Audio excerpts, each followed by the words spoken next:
is a growing community with a healthy economy, pleasant neighborhoods, lots to do. Everyone is busy going to work, going to school, playing sports, living their life.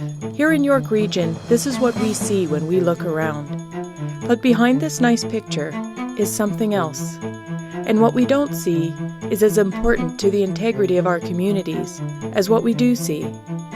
Often, we don't realize what is happening right next door until the day a police cruiser pulls up in front.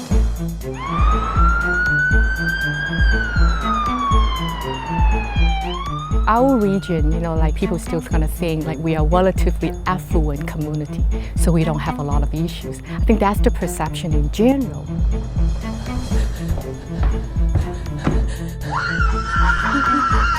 It's not a topic that people want to talk about, either due to shame or fear or not knowing where to go for help.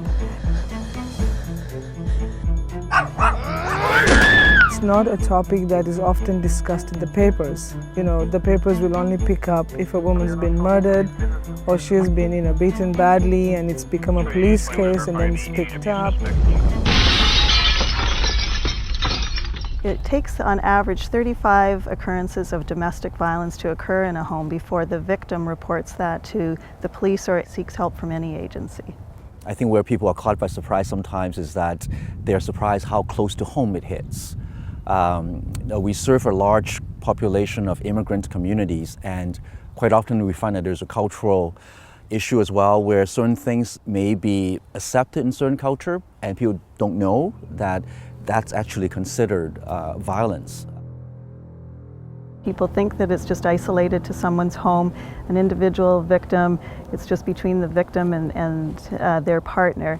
But what ends up happening is one incident that occurs in a home affects the victim in their workplace, it affects their children in their school, it affects the healthcare system. It goes on how this just snowballs, and it is a community problem.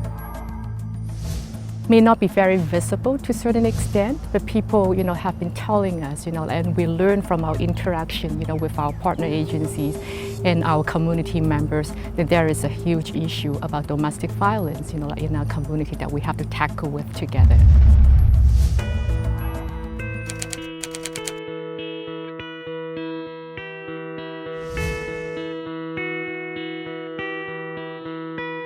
About 6 years ago or 7 years ago, a very young woman, I think she was about 18 years old, and she had come to Canada, got married at a young age, and she was young. She wanted to go to school. She wanted to learn English and find her way around, and she was not given that opportunity. She was actually locked in the house. She couldn't go out, and she was experiencing violence from her partner as well. And then her neighbors brought her to the shelter. We provided her support, and I remember the first day when she had come, I had actually talked to her myself, in a lot of trauma, fearful, could not speak English language, didn't know what a shelter was all about, did not know whether she could trust, strange women she's never met before. When a client walks through the door of any center, there is a level of nervousness, there's a level of feeling vulnerable because you need to tell your story to people that you don't know. I clearly remember one woman, she was very much in love with her partner, and he had strangled her in the past in the shower and assaulted her. She was very frightened of him. And in this particular case, he smothered her with a pillow and then kicked her so hard that she went flying out of the bed. She had scratched him when he was smothering her with the pillow, so he had scratch marks on his face. So when the police took a look at how they looked, he looked like the injured party. When she came to see us, she was covered in bruises and had quite a large bruise on her hip where she had been kicked. And we documented all those injuries. And for some of the clients, they bring along stories with them that are painful. And every time they have to tell it, there's a level of pain that's involved. They don't know what's going to happen next. They don't have the support in place. and they don't know where to go, and they don't have the financial means to go anywhere, and so therefore the solution to them is to recant. In the last year, we have as a shelter seen an increase in forced marriage and honor-based crimes. I just want to make it very clear that as an agency, for us, those are not different from any other forms of violence against women. They are forms of violence against women, but the reasons become different. I'm always nervous when people sort of flippantly say, well, you should just leave. That's actually putting that person in a much more dangerous situation. We know from the research that a woman is at her highest risk of being murdered when she's preparing to leave a relationship, when she leaves, and up to 6 months after she leaves. And it isn't until after she's been out of the relationship a year that that risk will go down. So it's really important, and a lot of women are frightened about leaving, and they're frightened for valid reasons. Their partner tells them that they will hunt them down. Their partner tells them that they will kill them if they leave. Their partner tells them that he will take the children away from them.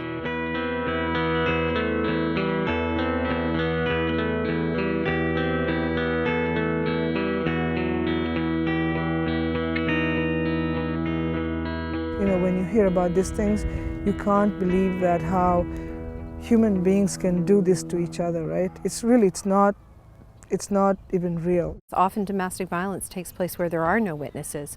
So the evidence that we collect is so crucial because it can support the story. So when I go and talk to community members, like, I go out and do some speeches or whatever, and everybody will ask me, like, so how many women do you serve a year? And when I say 1,000, people get surprised.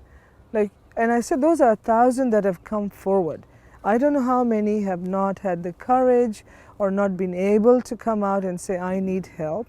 So 1,000, women in the community, I think, is a lot every year. Women need a lot of resource. I liken it to a rocket ship taking off from the Earth. Initially, the gravitational pull is really, really strong. So you need a lot of energy and a lot of power to get that rocket ship lifted off from the Earth. But the further it gets away from that gravitational pull, the less energy is required to keep it going. And I think it's very similar with domestic violence. Initially, it takes a lot of energy and a lot of resources and a lot of support.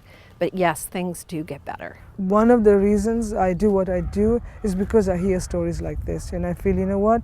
Not enough work has been done.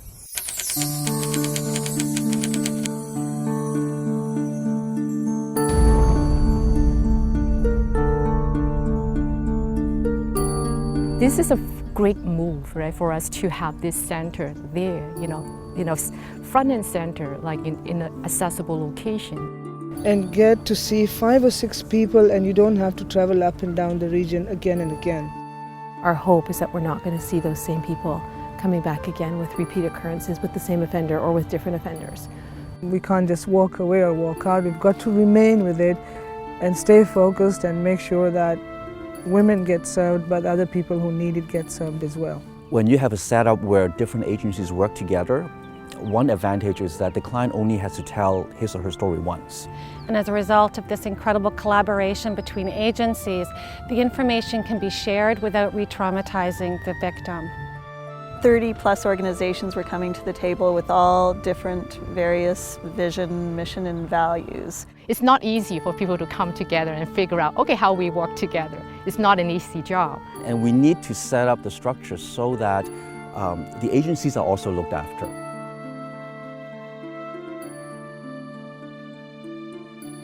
That goes a long way to making people realize that there are people out there that can empathize with their situation and can really, provide the information and the support that they need to make positive change and to move on.